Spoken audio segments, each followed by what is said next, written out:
Dance this waltz and you'll marry my son. Billionaire mocks black maid, what happens next?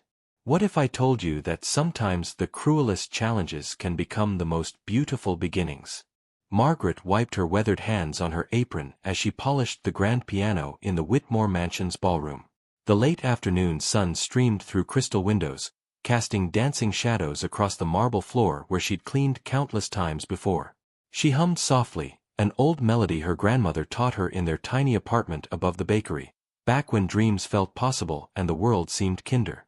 At 62, Margaret had worked for the Whitmore family for nearly 15 years, invisible to most, appreciated by few. She moved with quiet grace, her silver hair pinned neatly beneath a simple headscarf, her brown eyes holding stories that no one bothered to ask about.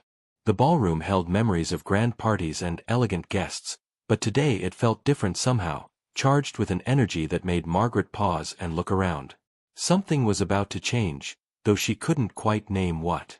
"Where are you watching from tonight, friend?" Margaret had always found peace in the rhythm of her work, but lately, tension filled the Whitmore household like storm clouds gathering. Harrison Whitmore III, the billionaire patriarch, had grown increasingly demanding since his wife passed 2 years ago, and his son David had been coming home less frequently from his law practice in the city. The staff whispered about David bringing someone special to dinner soon, and Harrison's disapproval was already legendary among the housekeepers and gardeners. "Margaret, come here immediately," Harrison's voice boomed from the study that Tuesday evening. She set down her dust cloth and walked calmly to where he sat behind his massive mahogany desk, surrounded by oil paintings of stern ancestors. At 75, Harrison still commanded attention with his silver hair and expensive suits, but grief had sharpened his edges into something cutting and cold. "Yes, Mr. Whitmore," Margaret said, keeping her voice steady and respectful as she'd learned to do. Harrison looked up from his brandy with eyes that seemed to measure her worth in dollars and cents. "My son will be here Friday with his girlfriend. Some woman he met at that charity event downtown." His tone dripped with disdain. "I want this house spotless, though I doubt she'll appreciate the finer things. David always did have questionable taste." Margaret nodded, used to his casual cruelty by now. She'd watched David grow from a kind boy into a man who still smiled warmly at her when his father wasn't looking, who remembered her birthday and asked about her arthritis with genuine concern. "Of course, sir. I'll make sure everything's perfect. See that you do." "And Margaret." Harrison stood, walking to the window that overlooked his perfectly manicured gardens. "I want you to understand something. This family has a reputation to maintain. Standards. Some people simply don't belong in certain circles, no matter how much money we throw at charity events or how progressive we pretend to be." The words stung, carrying implications that made Margaret's chest tighten, but she simply nodded again. "I understand, sir." As she left the study, Margaret couldn't shake the feeling that Friday's dinner would bring more than just another awkward family meal. Change was coming to the Whitmore house, and she sensed it would test everyone's true character in ways they couldn't yet imagine. Friday evening arrived with all the warmth of a winter funeral. Margaret had spent 2 days preparing every detail, from polishing the silver until it gleamed like moonlight to arranging fresh roses throughout the dining room. She'd even pressed her best black dress and polished her good shoes, sensing this dinner mattered more than most. David arrived at 6 sharp, and Margaret's heart swelled when she saw him. Still the same gentle smile, still the same way of hugging her shoulders briefly when his father wasn't watching. But tonight, he looked nervous, his hands fidgeting with his tie. "She's wonderful, Margaret," he whispered as she took his coat. I think she might be the one. I just hope he gives her a chance." Margaret squeezed his arm gently. "Anyone who makes you smile like that deserves every chance, sweetheart." When the doorbell rang again, Margaret went to answer it, and her breath caught. The young woman standing there was beautiful, yes, but more than that. She carried herself with a quiet dignity that reminded Margaret of her own mother. Her name was Grace, and she was black, which explained everything about Harrison's mood these past few days. The dinner was a masterpiece of passive aggression. Harrison asked pointed questions about Grace's family background, her education, her people. Grace answered each one with poise and intelligence, but Margaret could see the hurt flickering in her dark eyes. David grew tenser with each exchange, his jaw clenched tight enough to crack teeth. Then Harrison stood suddenly, his chair scraping against the hardwood. "You know, Grace, I've been thinking about David's future. This family has certain traditions, standards of elegance and refinement that have been maintained for generations." He walked to the ballroom doors and flung them open dramatically. "Tell me, my dear, can you waltz? Because I'll make you a deal." His smile was sharp as broken glass. "Dance one perfect waltz with me, and I'll give you my blessing to marry my son." The silence that followed felt like a held breath. Margaret watched Grace's face transform from hurt to something harder, more determined. "If this moment touched your heart, please give the video a thumbs up." David started to protest, but Grace raised her hand gently, her eyes never leaving Harrison's face. "I accept your challenge, Mr. Whitmore."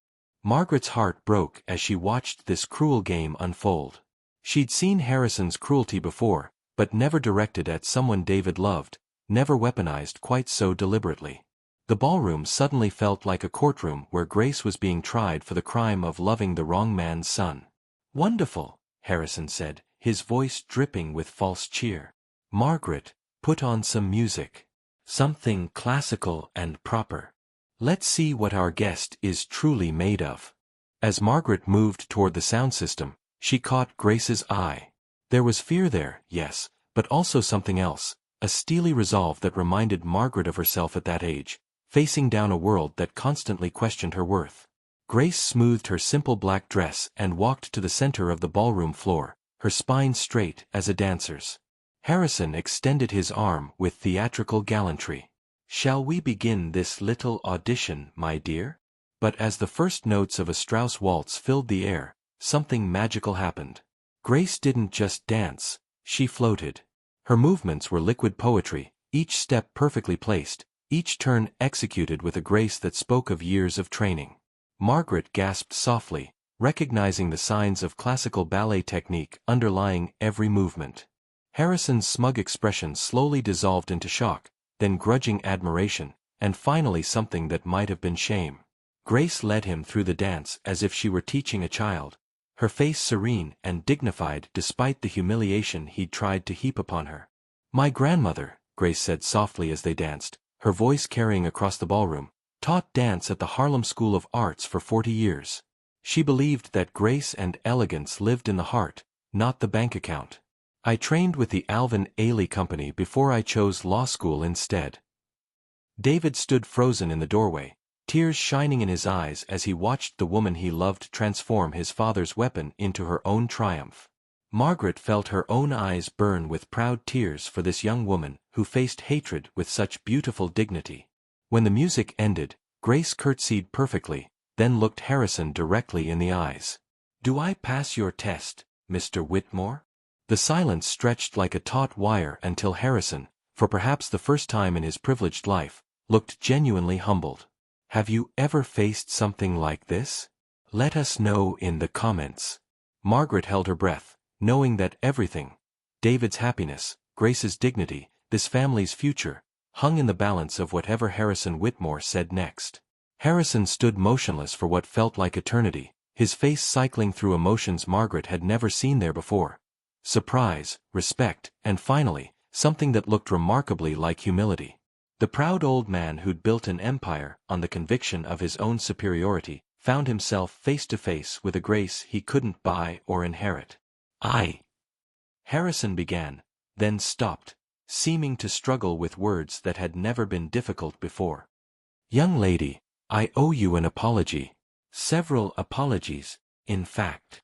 Grace remained poised in the center of the ballroom, neither triumphant nor bitter, simply waiting. David stepped forward, his love and pride for her written across his face like sunlight breaking through clouds.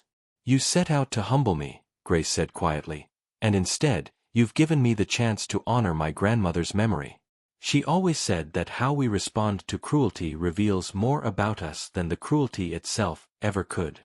Harrison's shoulders sagged slightly, the weight of his own behavior finally settling on them. Your grandmother sounds like she was a remarkable woman. Much like her granddaughter, I suspect. He paused, looking at David, then back at Grace. I've spent so many years believing that worth could be measured in bloodlines and bank statements that I forgot it actually lives in character and kindness. Margaret watched from the doorway, her heart swelling with emotions she couldn't name. In 40 years of domestic work, she'd seen countless dinner parties and family gatherings, but never anything quite like this transformation. David crossed the ballroom in 3 quick strides and took Grace's hands in his. Grace Catherine Williams, I was planning to wait, but... He dropped to one knee right there on the marble floor where she'd just danced her quiet revolution. Will you marry me? Will you marry into this imperfect family and help us learn what real elegance looks like? Grace's composure finally cracked, tears streaming down her cheeks as she nodded. Yes, yes, of course yes. Harrison cleared his throat roughly. Well then, I suppose I should formally welcome you to the family, Grace. And I hope you'll forgive a stubborn old fool who confused tradition with prejudice. As David slipped his grandmother's ring onto Grace's finger, Margaret realized she was witnessing more than an engagement. She was seeing the moment when hatred transformed into understanding, when love proved stronger than legacy. If you've been enjoying this story, subscribe to our channel for more heartwarming tales. The real celebration was just beginning, and Margaret had never been prouder to be part of this family's story. 6 months later, Margaret stood in the same ballroom, but everything had changed. Sunlight streamed through windows now regularly opened to let in fresh air and new possibilities. The space that had once hosted Harrison's cruel test now buzzed with wedding preparations, and Margaret had never seen the Whitmore house feel so alive. Grace had insisted that Margaret help plan every detail, treating her not as hired help but as family. Together, they'd chosen flowers that honored both Grace's grandmother's memory and the new traditions they were creating. The guest list included people from every corner of David and Grace's lives: law school classmates, childhood friends, and Grace's huge, joyful family who'd embraced David with the same warmth Harrison had initially withheld. Mrs. Margaret, Grace said, using the title of respect she'd insisted on from day one, would you do me the honor of walking down the aisle with David's family? You've been more of a mother to him than anyone since his own mother passed. Margaret's eyes filled with tears she no longer tried to hide. Sweetheart, I'd be honored. Harrison had undergone his own quiet transformation. He'd quietly donated a substantial sum to the Harlem School of Arts in memory of Grace's grandmother, and Margaret often found him listening with genuine interest as Grace shared stories about her family's history. Pride had been replaced by curiosity, prejudice by a willingness to learn. The wedding itself was everything a celebration should be: joyful, elegant, and authentically meaningful. As Grace and David danced their first dance as husband and wife to the same Strauss waltz that had once been meant as mockery, Margaret wiped away tears of pure happiness. Harrison approached her during the reception, looking more relaxed than she'd seen him in years. Margaret, I owe you thanks as well. You've watched our family with such grace all these years, even when we didn't deserve it. Grace sees in you what I was too blind to notice. True dignity has nothing to do with where you were born and everything to do with how you choose to live. As the evening wound down and the last guests departed, Margaret helped Grace out of her wedding dress, both women quiet with the contentment that comes after perfect days. Thank you, Grace whispered, for showing me that love can transform even the hardest hearts. Margaret smiled, thinking of her own grandmother's wisdom about meeting cruelty with grace. Sometimes the most beautiful stories begin with the most unlikely challenges. If you enjoyed this story, please remember to like, leave a comment with your thoughts, and subscribe for more heartwarming tales. Thank you for joining us on this journey of love conquering all.